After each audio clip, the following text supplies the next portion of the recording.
Bonjour et bienvenue au Weekly Insights avec John Plassard. La guerre en Ukraine menace de perturber davantage des chaînes d'approvisionnement déjà très sollicitées. L'Ukraine et la Russie ne représentent peut-être qu'une petite partie des importations de grandes nations manufacturières telles que l'Allemagne et les États-Unis, mais elles sont des fournisseurs essentiels de matières premières et d'énergie pour de nombreuses chaînes d'approvisionnement.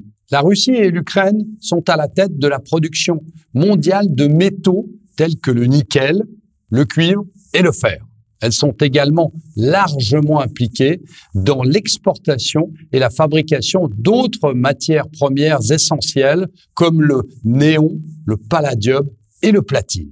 Les craintes de sanctions à l'encontre de la Russie ont fait augmenter le prix de ces métaux. Dans le cas du palladium, par exemple, le cours actuel est de près de 2500 $ l'once, soit une hausse de plus de 70% depuis mi-décembre dernier. Le palladium est utilisé pour tout, des systèmes d'échappement des voitures, aux téléphones portables, en passant par les plombages dentaires. Les prix du nickel et du cuivre, qui sont respectivement utilisés dans l'industrie manufacturière et dans le bâtiment, se sont également envolés. Les industries aérospatiales des États-Unis, de l'Europe et de la Grande-Bretagne dépendent également des fournitures de titane en provenance de la Russie. La part de marché et la base de produits du principal fournisseur russe VSMPO rendent impossible une diversification complète, certains des constructeurs aéronautiques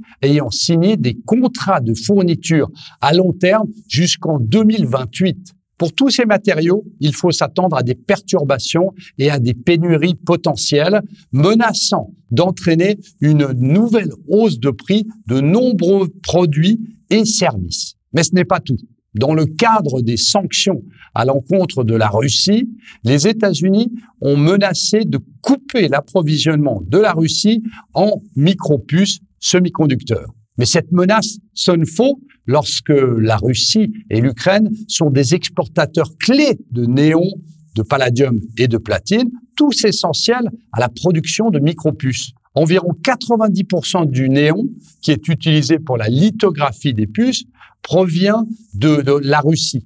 Et 60% de ces néons est purifié par une entreprise d'Odessa.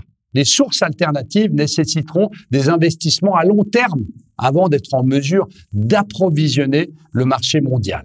Les fabricants de puces détiennent actuellement un stock supplémentaire de 2 à 4 semaines. Mais toute perturbation prolongée de l'approvisionnement causée par l'action militaire en Ukraine aura de graves répercussions sur la production des semi-conducteurs et des produits qui en dépendent, notamment les voitures. Merci beaucoup. N'hésitez surtout pas à contacter nos équipes dédiées et dans l'attente de quoi passer une très bonne semaine.